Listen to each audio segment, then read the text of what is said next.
नमस्कार दोस्तों, आपका स्वागत है मेरे नए ब्लॉग में। इस ब्लॉग में मैं आपको पार्वो वायरस के लक्षण और बचाव के बारे में बताऊं। पार्वो वायरस एक गंभीर और संक्रामक बीमारी होती है जो कुत्तों के लिए खतरनाक हो सकती है, विशेष रूप से छोटी उम्र के कुत्तों के लिए। इसके लक्षणों में दस्त, उल्टी, सफ़ेद झाग शामिल होते हैं। यह वायरस संक्रमित कुत्तों के संपर्क के माध्यम से फैलता है और इसका उपचार डॉक्टर की सहायता से ही किया जा सकता है। यह हमारे मोहल्ले का स्ट्रीट डॉग है और ये 3 दिन से खाना नहीं खा रहा है। ये फीमेल है। अब हम इसे इलाज कराने के लिए जिला पशु चिकित्सालय लाए हैं। बिना खाने के ये जिंदा कैसे रहेगी, इसलिए मैंने इसे हॉस्पिटल लाना ही ज़रूरी समझा। यहाँ डॉक्टर ने इसका चेकअप किया और कुछ दवाइयाँ मुझे लिख के दी। कुछ यहाँ अवेलेबल थी और एक इंजेक्शन जो पेट के लिए यूज़ होता ओंडम करके, उसे मैं लेने चला गया। अब मैं दवाई लेने जा रहा हूँ। मेडिकल स्टोर भी यहाँ से 1 किलोमीटर दूर होगा, तो मैं जल्दी ही दवाई लेके हॉस्पिटल आ गया। दवाई लेके जस्ट मैं हॉस्पिटल आया हूँ और मैंने एक बार चेक किया कि सब प्रॉपर है कि नहीं, मैं कुछ भूल तो नहीं गया हूँ। उसके बाद मैंने ये सब इंजेक्शन डॉक्टर को दे दिए और उन्होंने आगे के लिए प्रोसेस शुरू करी। यह बीमारी फरवरी और मार्च में खासकर फैलती है, मुझे डॉक्टर ने बताया। और भी कुत्ते आप देख सकते हैं, ये भी पार्वो वायरस से ही पीड़ित हैं। ये कुत्ता ये है, ये अभी एक मेरे दोस्त ने लाया ये कुत्ता। इसे भी पार्वो वायरस की समस्या है। इसमें खाना पीना छोड़ देते हैं, सिर्फ ग्लूकोज की वजह से ही ज़िंदा रह सकते हैं। अगर आप डॉक्टर के पास लाएंगे और उन्हें रोज़ ग्लूकोज चढ़ेगा तो ही वो बच पाएंगे, नहीं तो एक्सपायर हो जाते हैं फिर वो। 3 दिन से इसने कुछ खाया नहीं था, तो इसकी नस मिलने में प्रॉब्लम जा रही है। स्ट्रीट डॉग है, हम लेके आए हैं इसको घर की सामने से पहले। अच्छी बात है, बिल्कुल बधाई हो आप लोगों को। ठीक है, क्या है, हम लोग तो और फ्रेंडली नहीं है, हम लोग तो ऑलरेडी दुश्मन है। ठीक है, तो हम लोग थोड़ी कब फ्रेंडली हैं किसी से, हम लोग तो ऑलरेडी दुश्मन के रूप में गिने जा रहे हैं। पार्वो वायरस में आप ज़बरदस्ती कुत्ते को कुछ ना खिलाएं, नहीं तो उससे वो और बार बार उल्टी करेगा। डॉक्टर ने मुझे कहा था अगर उसका मन हो तो आप उसे दही खिला सकते हैं, और पानी पीने की इच्छा हो तो ORS वाला उसे पानी घोल के पिलाने की कोशिश करें। बट अगर नहीं पिए तो उसे नॉर्मल पानी ही पिलाएं। जैसे जैसे इसे रोज़ डोज लग रहे थे, इसकी हालत में सुधार होता हुआ मुझे समझ में आ रहा था और इसमें ताकत भी ही आ रही थी।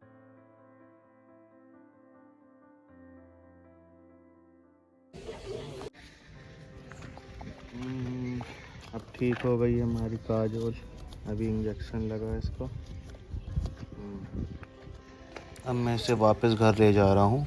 कल फिर हम आएंगे इसका ट्रीटमेंट कराने।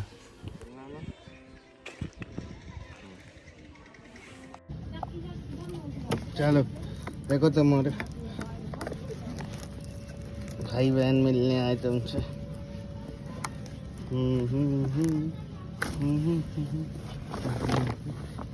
देखो कौन है इसके अंदर। चल आजा।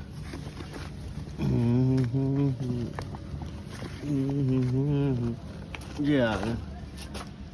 वहाँ से आने के बाद इसने सिर्फ खाना सूंघा है। देखिए, ये खाना सूंघ रही है, खाना खाएगी नहीं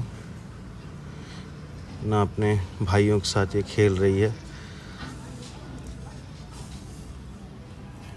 अब ये सीधे पानी भी सूंघ रही है।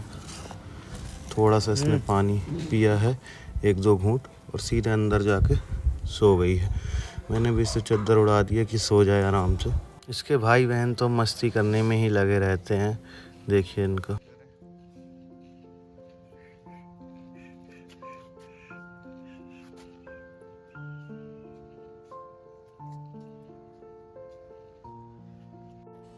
दूसरे दिन हम फिर इसे ट्रीटमेंट के लिए हॉस्पिटल लेके जा रहे हैं। देखिए, यहाँ की रोड थोड़ा सा ख़राब है। मेरे घर से थोड़ा दूर भी है हॉस्पिटल, फिर भी मैं रोज़ इसे लेके आता था। आज इसका ट्रीटमेंट फिर दोबारा डॉक्टर ने मुझे पर्ची बना के दी और इसे आज फिर इंजेक्शन लगेंगे। 4 से 5 इंजेक्शन इन्हें रोज़ लग रहे थे। ये देखिए, मुझे पूरा विश्वास था कि मैं इसे बचा लूँगा।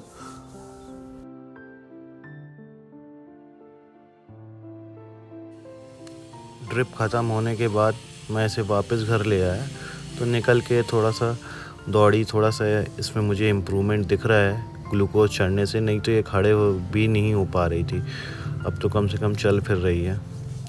डॉक्टर ने मुझे कहा था कि जब तक ये उल्टी करना बंद ना कर दे इसे रोज़ हॉस्पिटल लेके आना, क्योंकि ये खाना नहीं खा रही, सिर्फ ग्लूकोज ही इसे लगेगा, तो रोज़ ड्रिप लगेगी ही तो ही इसे ताकत मिलेगी।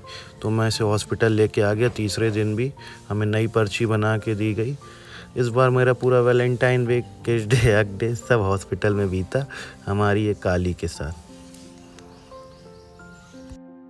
मैं आप लोग से भी गुजारिश करता हूँ कि आप भी स्ट्रीट डॉग्स की हेल्प किया करें।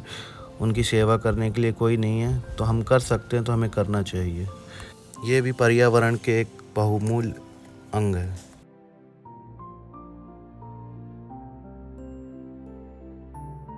बहुत बार ऐसा भी हुआ कि ड्रिप लगते लगते ही इसे उल्टी आ गई है, सफ़ेद झाग सा इसके मुंह से निकलता था, फिर भी हमने इसे रोज़ ड्रिप लगवाना ही ज़रूरी समझा क्योंकि ये खाना नहीं खा रही थी। आज ड्रिप कंप्लीट होने के बाद कम से कम इसने थोड़ा सा पानी पिया, थोड़ा नहीं आज भरपूर पानी पी लिया उसने, तो मुझे लगा कि अब ये ठीक हो जाएगी। देखिए कितना सारा पानी पी रही है। पानी ख़त्म करने के बाद आज इसमें थोड़ी सी ताकत भी आ गई। ये अपने एक दोस्त को देख के, दूसरा कुत्ता जो निकल रहा था उसे देख के देखिए भौंकने लगेगी।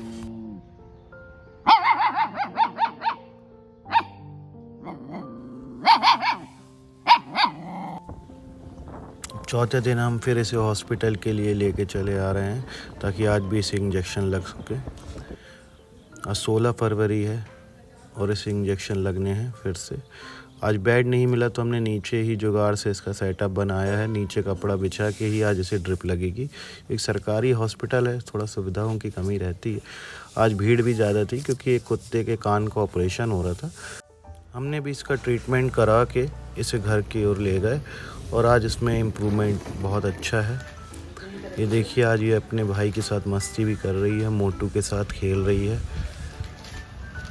अगले दिन सुबह देखिए इसने 5 दिन बाद अब खाना ये खा रही है, दूध पी रही है थोड़ा थोड़ा, मतलब अब ये अच्छी हो चुकी है।